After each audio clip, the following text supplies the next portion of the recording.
இரவுல கண்ணு தெரியல. ஆந்தைக்கு தெரியுது. எறும்பு தன்னை விட 50 மடங்கு எடைய தூக்குது. நம்ப தூக்குனோம்னா, அது கொஞ்சமா தூக்கிட்டோம்னா ஒலிம்பிக்ல மெடல் குடுக்குறாங்க. இப்ப எறும்புக்கு தான் ஒலிம்பிக்ல மெடல் குடுக்கணும். இப்படி ஒவ்வொரு மிருகத்துக்கும், ஒவ்வொரு விலங்குக்கும் வேறு வேறு குணம் இருக்கிறது. அதுவே நம்மகிட்ட இல்ல. அந்த கெப்பாசிட்டியே இல்ல. நம்மளால பறக்கவே முடியல. ஒரு பறவை பறக்குது. நம்ம தண்ணிக்குள்ள போனா செத்துடுறோம். மீன் இருக்குது, அங்கேயே வாழுது. ஸோ நம்ம ரேஞ்ச் புரிஞ்சுக்கணுங்க. அப்போ மனிதனுடைய ரேஞ்ச் புரிஞ்சுக்கணும். இவ்வளோதான். அப்ப இந்த ரேஞ்சுல இருந்துட்டு, இறைவனுக்கு நான் இதான் நான் பேரு வைப்பேன்னு சொல்றது யோசிச்சு பாருங்க. இறைவனுக்கெல்லாம் யாரும் பேரெல்லாம் வைக்க முடியாது. இறைவனுக்கு பேரே கிடையாது. பேரே இல்லாத இறைவனுக்கு நீங்க என்ன பேர் வேணாலும் வச்சு கூப்பிடலாம். அது உங்களுடைய விருப்பம். அதுல சண்டை போட்டுக்கிட்டு இந்த பேர் தான் கரெக்ட், அந்த பேர் தான் கரெக்ட்னா நீங்க சண்டை போட்டுக்கங்க. என் பக்கத்துல வராதீங்க. இந்த விளையாட்டுக்கு நான் வரவில்லை. புரிந்து கொள்ளுங்கள். இறைவனுக்கு உருவம் இருக்கா? பேரே தெரியாதுங்கிறங்க. இறைவனுக்கு உருவம் இருக்கா? தெரியாது.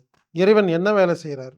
தெரியாது. இவருடைய தொழில் என்ன? தெரியாது. அவர் எங்க இருக்காரு? தெரியாதுங்க. தெரியாது என்பது எனக்கு தெர்ல அப்படிங்கிறது இல்லைங்க. அதை யாராலும் சொல்ல முடியாது. அண்ட பிரம்மாண்டத்த தாண்டி ஒரு விஷயங்க. மீண்டும், மீண்டும் சொல்கிறேன். இறைவன், இயற்கை ஒன்றா என்று கேட்டால் தெரியாது. இறைவனும், இயற்கையும் வேறு, வேறு என்று கேட்டால் தெரியாது. இறைவனின் பெயர் இல்லை. என்ன தொழில் செய்றாரு? எங்க இருக்காரு? எப்படி இருப்பாரு? எது தெரியாதுங்க. தெரியாதுன்னு சொல்றது தாங்க சரியான பதில்.